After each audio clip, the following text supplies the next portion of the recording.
નમસ્કાર મિત્રો, હું શ્રીમાળી તરફથી ફરી એકવાર તમારું સ્વાગત કરું છું આજના તદ્દન નવા વિડીયોમાં। તો ધોરણ 11ના તમામ મિત્રોને મારું પ્રણામ। તો આજે આપણે પ્રાણી સૃષ્ટિ વિશે શીખવાના છીએ। પ્રાણી સૃષ્ટિમાં અલગ અલગ સમુદાયો છે અને ઘણું બધું યાદ રાખવાનું છે। તો અહીં આપણે એટલી સરળ રીતે સમજીશું કે તમને સમુદાય સછિદ્ર કમ્પ્લીટલી આવડી જશે। તમે ભૂલવા માંગશો તો પણ નહીં ભૂલાય, એ રીતે આજે આપણે શીખવાના છીએ।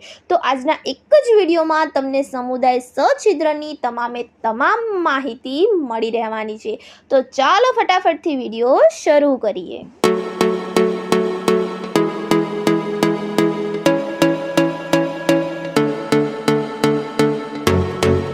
તો પહેલું, આનું એક બીજું સરસ નામ છે જે છે વાદળિયું। બરોબર, વાદળી તરીકે ઓળખાય છે। તમે કદાચ વાદળી જોઈ હોય, સ્પોન્જ, બરોબર, પોચો પોચો આવે, તો જે આ વાદળી જેવું જ આ વાદળી હોય છે, એકદમ સ્પોન્જ જેવું, એટલે એને સ્પોન્જીલા પણ કહેવાય છે। એક એનું ઉદાહરણ છે, એને સ્પોન્જીલા પણ કહેવાય છે। એકદમ સરસ મજાનું હોય છે સ્પોન્જ, તો એટલા માટે એને વાદળી કહેવામાં આવે છે। અને સછિદ્ર નામ ઉપરથી જ ખબર પડી જાય કે એમાં નાના નાના શું હશે, છિદ્ર હશે। એટલે છિદ્ર હોય છે એટલે એમાં કેવી રચના હોય છે, સ્પોન્જ જેવી રચના હોય છે, એટલે એને વાદળી તરીકે પણ ઓળખવામાં આવે છે। સ્પોન્જીલા એનું એક ઉદાહરણ પણ છે, સ્પોન્જ જેવું હોય છે એટલા માટે। બરોબર, તમને અહીં આકૃતિમાં દેખાઈ રહ્યું છે, આ પ્રકારનું કંઈક આ સમુદાય હોય છે। અને મુખ્યત્વે એ દરિયાના ખારા પાણીમાં જ જોવા મળે છે, છતાં પણ કેટલાક એક્સેપ્શન હોય છે કે જે મીઠા પાણીમાં જોવા મળતા હોય છે। પણ મોટા ભાગની વસ્તી જે છે આ વાદળીઓની, એ તમને ક્યાં જોવા મળશે, દરિયાના ખારા પાણીમાં। ઓકે, તો આટલું ક્લિયર। આનું બીજું નામ છે વાદળી। કેમ? સ્પોન્જ છે, અંદર નાના નાના છિદ્ર છે એટલે સછિદ્ર કહેવાય છે અને વાદળી પણ કહેવાય છે। અને બીજું ક્યાં જોવા મળશે, તો મુખ્યત્વે દરિયાના ખારા પાણીમાં જોવા મળશે, પરંતુ મીઠા પાણીમાં પણ જોવા મળતું હોય છે। આગળ વધીએ તો આ જે છે ને આપણી જે વાદળી છે, સ્પોન્જીલા છે, જે સછિદ્ર છે, એ જે છે અસમમિતીય પ્રાણીઓ છે। હવે અસમમિતીય એટલે શું, તો સમમિતિનો અર્થ શું થાય એ સમજીએ તો અસમમિતીયનો અર્થ પણ સમજાઈ જાય। સમમિતિનો અર્થ થાય છે કે કોઈ વસ્તુ છે, ધારો કે કોઈ પતંગિયું છે, તો તમે એને વચ્ચેથી કાપશો તો તમને શું મળશે, પતંગિયાના બે સરખા ભાગ મળશે। ખરી વાત ને? તો એને શું કહેવાશે, દ્વિપાર્શ્વીય સમમિતિ કહેવાશે। હવે તમે કોઈક દડો લઈ લો, તો એ દડાને તમે કોઈ પણ બાજુથી કાપો, તમને બે સરખા ભાગ મળશે ને મળશે। તો એને શું કહેવાય છે, સમમિતિ કહેવાય છે। તો હવે અસમમિતીય એટલે શું, તો એને તમે કોઈ પણ બાજુથી કાપો, તમને સરખા ભાગ મળશે નહીં। અહીં તમને સરસ મજાની આકૃતિ આપી છે, તમે જોઈ શકો છો। વચ્ચે આપથી આપણે ગમે તે બાજુથી કાપીએ છીએ, ત્રાસું કાપીએ છીએ, આડું કાપીએ છીએ, ઊભું કાપીએ છીએ, આપણને ક્યાં પણ એના સરખા ભાગ મળતા નથી। એટલે કેવા પ્રકારનું પ્રાણી છે, અસમમિતીય પ્રાણી છે। બરોબર, અને તે આદિ બહુકોષીય અને કોષીય આયોજન ધરાવતા પ્રાણીઓ છે। બરોબર, આ આપણા માટે ખૂબ જ આઈએમપી છે, ખૂબ જ, કારણ કે જે આ પ્રાણી છે, આ બધા સમુદાયના પ્રાણી છે। પહેલાં છેલ્લી વાત આપણે એમને પ્રાણીઓ કહી દીધું, એનો અર્થ એવો થશે કે જે પણ આ સમુદાયમાં છે એના પાસે ઘણા બધા કોષો છે। બરોબર, આ કોષીય આયોજન ધરાવે છે, એનો અર્થ એ છે કે આનું કોષોમાંથી પેશીમાં હજુ રૂપાંતર થયું નથી। બરોબર, પેશીય સંરચના ધરાવતા નથી। કોષો ભેગા મળીને પેશીની રચના કરે છે, પરંતુ આ પ્રાણીઓમાં આપણને પેશીની સંરચના જોવા મળતી નથી। કઈ સંરચના જોવા મળશે, કોષોની સંરચના જોવા મળશે। અને એકમાત્ર આ પ્રાણી સૃષ્ટિ એવી છે કે જેની અંદર તમને કોષીય આયોજન ધરાવતા પ્રાણી જોવા મળે છે। એ કઈ છે, તો સમુદાય સછિદ્ર। એકમાત્ર, યાદ રાખીશું, એકમાત્ર પ્રાણી સૃષ્ટિ એવી છે કે જેમાં કોષીય આયોજન ધરાવે છે, કોષીય સંરચના જોવા મળે છે, ઘણા બધા કોષો ભેગા છે, પણ પેશીની રચના થઈ નથી। તો એ કયું સમુદાય છે, સમુદાય સછિદ્ર। ચાલો આગળ વધીએ। હવે વાદળીઓ જે છે એ આમાં કોષો તો છે, બરોબર, પેશીની રચના થઈ નથી, છતાં પણ એમાં જલવહન કે નલિકા તંત્ર આવેલું છે, એટલે કે વોટર ટ્રાન્સપોર્ટ સિસ્ટમ અંદર સરસ મજાનું છે, કેનાલ સિસ્ટમ ધરાવે છે, બરોબર. એટલે તો એ પ્રાણીની કેટેગરીમાં મૂકવામાં આવ્યું છે.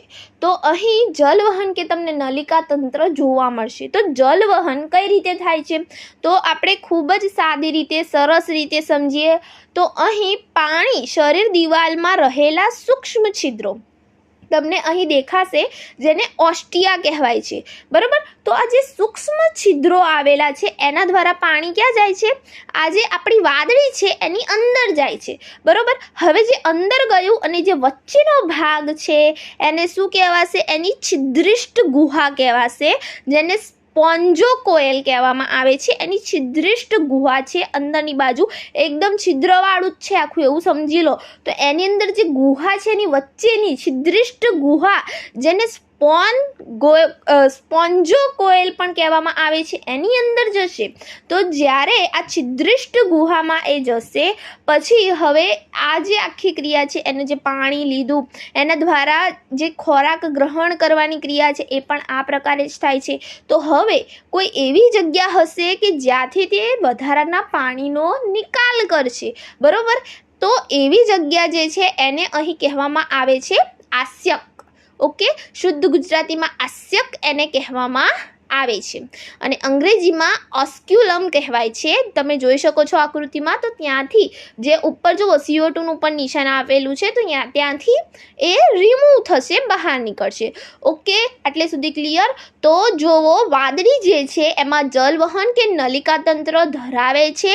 મોસ્ટ MP, જલવહન કે નલિકા તંત્ર ધરાવે છે કોણ, વાદળી, બરોબર. અને એમાં પાણી શરીર દિવાલમાં રહેલા સૂક્ષ્મ છિદ્રો, જે નાના નાના છિદ્ર દેખાય છે એના દ્વારા, જેને ઓસ્ટિયા શું કહેવામાં આવે છે, ઓસ્ટિયા. આપણે MCQ માટે ખૂબ અગત્યનો છે. જે વિદ્યાર્થી મિત્રો નીટ માટે પ્રિપેરેશન કરી રહ્યા છે તો આવી નાની નાની વસ્તુ એમને ખૂબ ધ્યાન રાખવાની છે. તો સૂક્ષ્મ છિદ્રો છે એનું નામ છે ઓસ્ટિયા.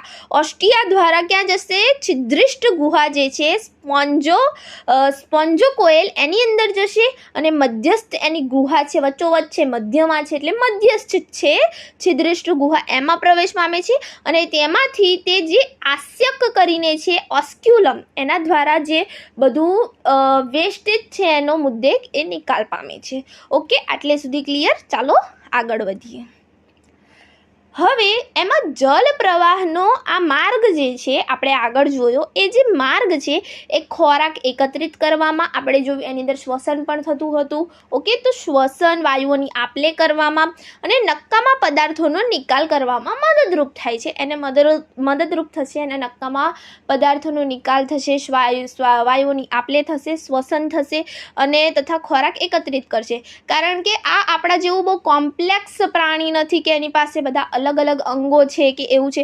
તો જે એના છિદ્રો છે, જે ફક્ત ને ફક્ત એના છિદ્રો છે એના દ્વારા જ એ જે છે શ્વસન કરશે, ખોરાક એકત્રિત કરશે, વાયુઓની આપલે કરશે અને જે નક્કામાં પદાર્થનો નિકાલ છે એ શાના દ્વારા થશે, આસ્યક દ્વારા થશે, જેને ઓસ્ક્યુલમ પણ કહેવાય છે. આગળ જોઈ ગયા આપણે. અને સૂક્ષ્મ છિદ્રો જે હતા જેના દ્વારા એ બધું ગ્રહણ કરતું હતું, તો એને શું કહેવાય છે, એને કહેવાય છે ઓસ્ટિયા.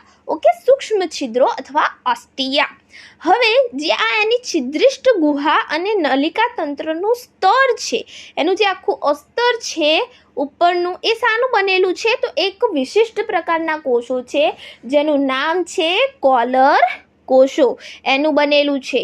ઓકે, એક એક મુદ્દો ખૂબ જ અગત્યનો છે આપણા માટે. કોલર કોષો છે, કોલર કોષો એનું નામ છે અને એનું જે છિદ્રિષ્ટ ગુહા અને નલિકા તંત્રનું આખું સ્તર છે, એનું નલિકા તંત્ર જે આપણે આખું જોયું, એનામાં કયું તંત્ર આવેલું છે, નલિકા તંત્ર આવેલું છે અને જલવાહક જે આખો માર્ગ આવેલો છે જલવહન માટે એ આપણે જોયું. તો એનું જે સ્તર છે એ વિશિષ્ટ પ્રકારના કોષોનું બનેલું છે જેનું નામ છે કોલર કોષો. ઓકે, આપણે એવી રીતે યાદ રાખી શકીએ કે વાદળીને કોલર છે, બરાબર. તો વાદળી કોલર ધરાવે છે એટલે વાદળીમાં કોલર કોષો આવેલા છે. અને પાચન જે છે એનું અંતઃકોષીય છે. આપણે જોયું કે કોષોની અંદર થાય છે તો અંતઃકોષીય છે, એ રીતે યાદ રાખીશું. ચાલો આગળ વધીએ. શરીર એ દ્રઢાઓ, ઓકે, આ એક વિશિષ્ટ પ્રકારના રેસાઓ છે જેને દ્રઢાઓ કહેવાય છે. ઓકે, અંગ્રેજીમાં એને સ્પિક્યુલસ પણ કહેવાય છે અને સ્પોન્જિનના રેસાઓના બનેલા છે. શરીર એ દ્રઢાઓ કે સ્પોન્જિનના રેસાઓના બનેલા અંતઃકંકાલ દ્વારા આધાર પામે છે, બરોબર. એમાં વિશિષ્ટ પ્રકારના રેસાઓ આવેલા છે એટલું યાદ રાખીશું, જેને દ્રઢાઓ કહેવાય છે અથવા સ્પોન્જિન. ઓકે, આ તો યાદ રહી જાય. સ્પોન્જિલા એનું નામ છે ને અંદર સ્પોન્જિન રેસા આવેલા છે. ઓકે, એનું જે આખું અંતઃકંકાલ છે અંદરનું એ શાનું બનેલું છે? દ્રઢાઓ અને સ્પોન્જિન નામના રેસાઓનું એનું અંતઃકંકાલ બનેલું છે. ઓકે, દ્રઢાઓ અને સ્પોન્જિન નામના રેસાઓનું એનું શું બનેલું છે? આખું અંતઃકંકાલ બનેલું છે, એના દ્વારા આધાર પામે છે. આગળ વધીએ. લિંગ ભેદ જોવા મળતો નથી. ઓકે, ઉભયલિંગી છે. ઉભયલિંગી પ્રાણીઓ એટલે કેવા પ્રાણીઓ મિત્રો? તમે ઉભયજીવી વિશે સાંભળ્યું હશે, જેમ કે દેડકો એ ઉભયજીવી પ્રાણી છે, એટલે કે જમીન પર પણ રહી શકે અને પાણીમાં પણ રહી શકે. તો ઉભયલિંગી પ્રાણીઓ એટલે કેવા પ્રાણીઓ થશે?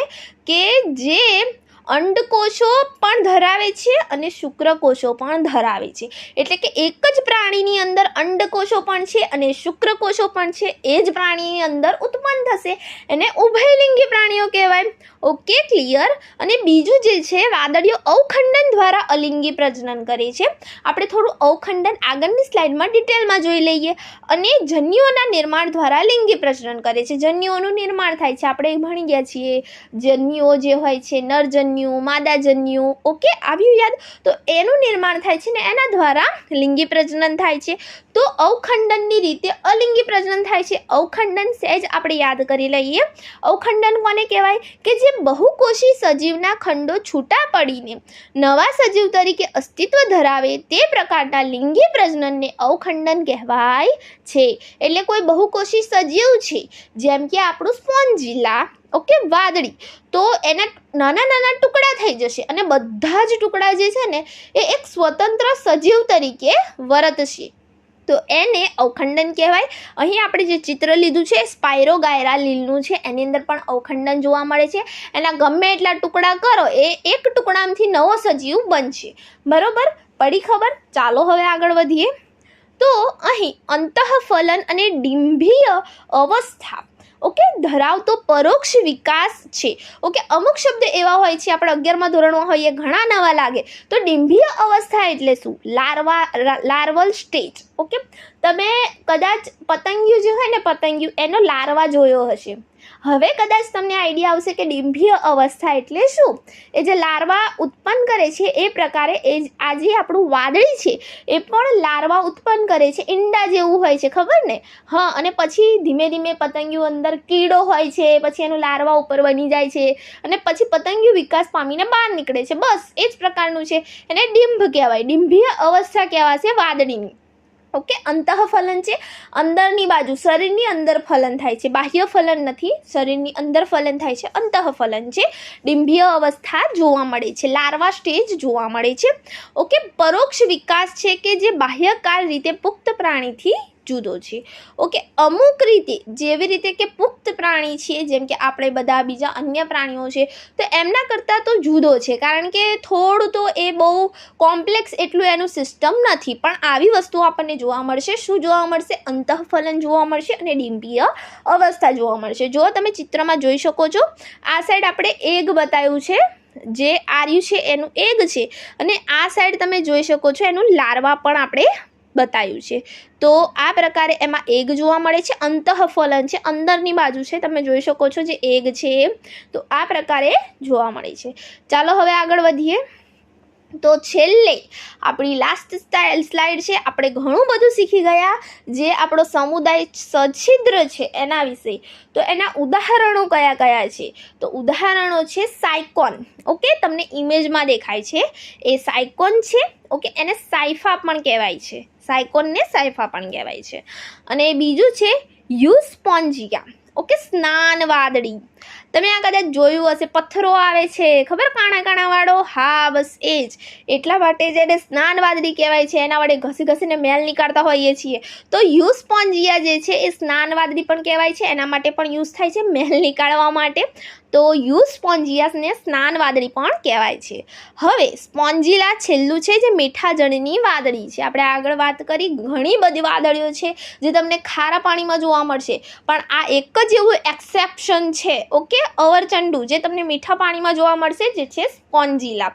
ઓકે, તો અહીં આપણો આ સરસ મજાનો વિડીયો પૂર્ણ થાય છે. હું આશા રાખું છું કે તમને વિડીયોમાં ખૂબ જ સરસ ખબર પડી હશે. જો વિડીયો ગમ્યો હોય તો પ્લીઝ આ વિડીયોને લાઇક કરો, તમારા મિત્રો સાથે શેર કરો, અને જો અમારી ચેનલ ઉપર નવા હોય તો આને સબસ્ક્રાઇબ કરવાનું ના ભૂલતા. Thank you friends.